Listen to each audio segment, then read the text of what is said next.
เอาสบายดีสบายดีสวัสดีFCเบิร์ดสกุลสุคนเนาะพี่น้องเนาะ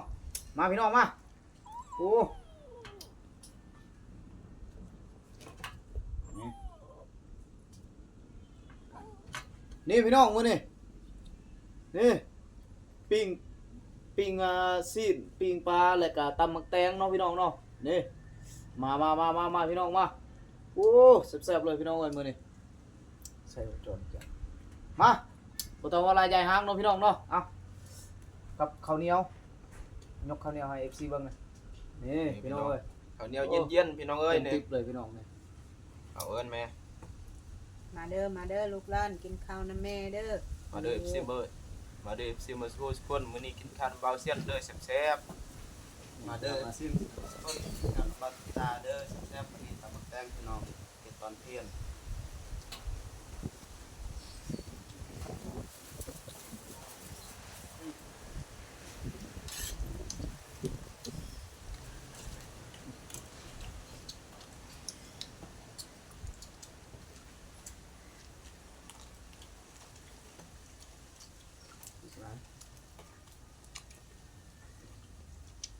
สันปลา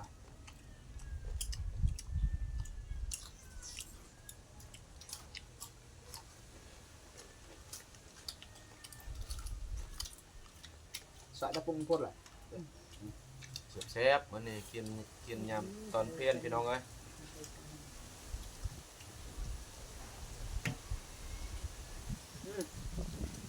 ชิพี่น้อง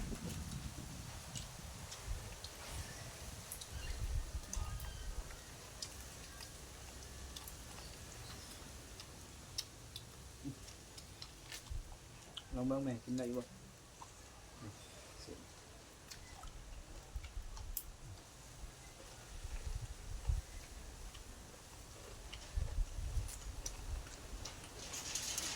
คุณจะเป็นกินเองเลย2คนเอาไว้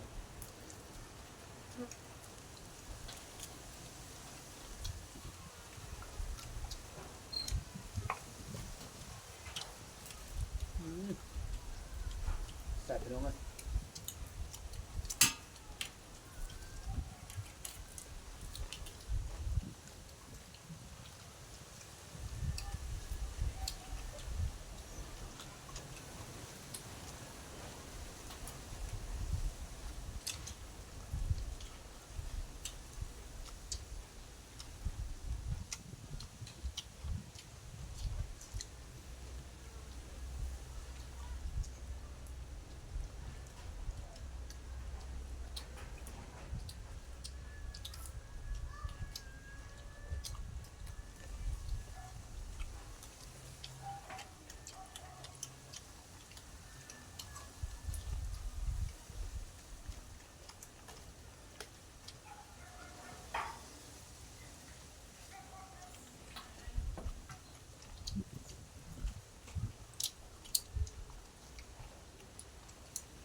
มาเด้อเอฟซี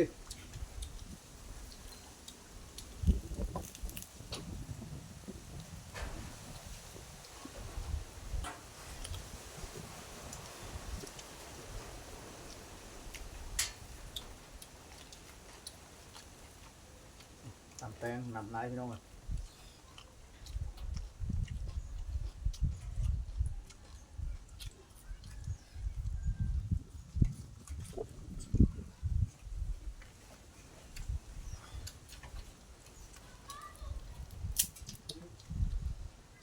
เสือแล้วต่อไป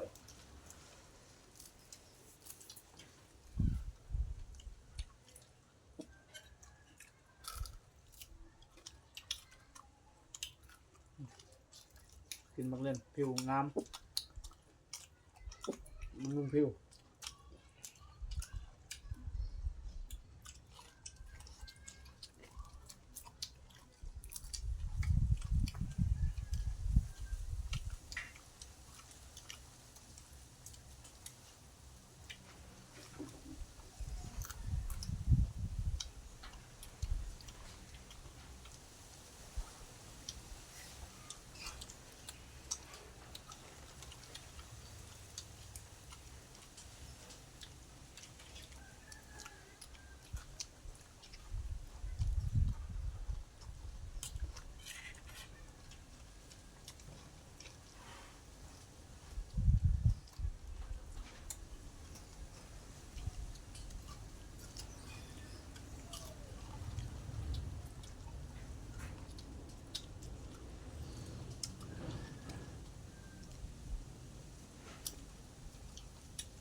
าศหนาว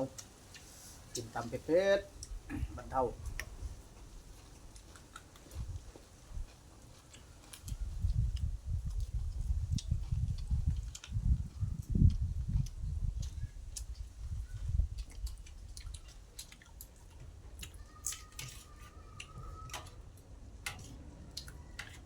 อันยัดสดก่อนพี่น้องไอ้น้ำลาย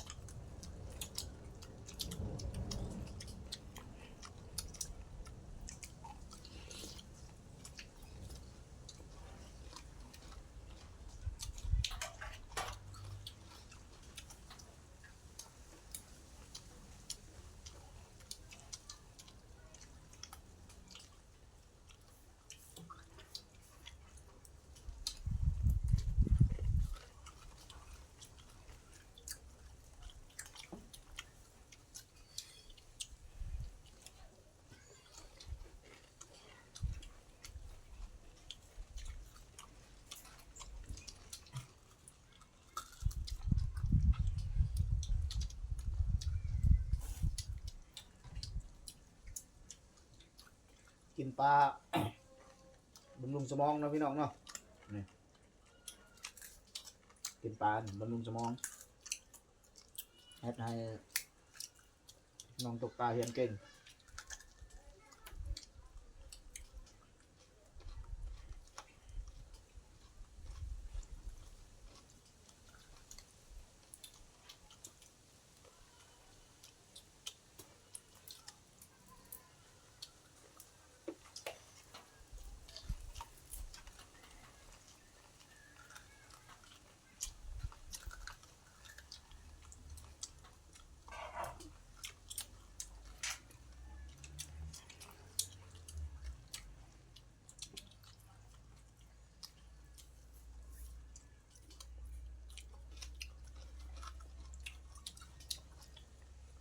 ภาค FC เขาไปปั้น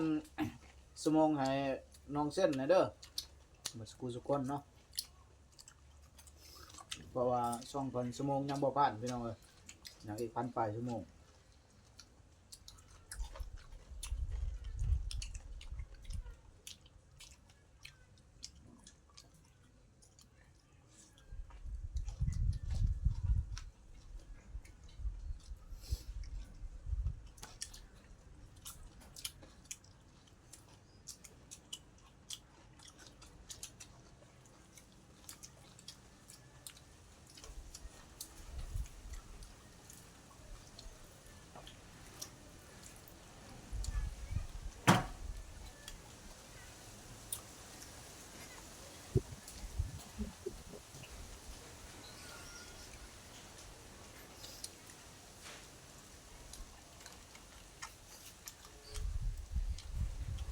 โจ้ของเข็ม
เอา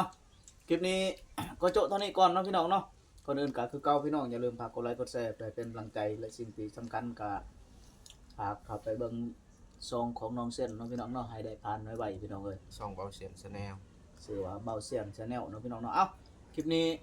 ขอกล่าวคำว่าสวัสดีและสบายดีเน้องพี่น้องนะบ๊ายบาย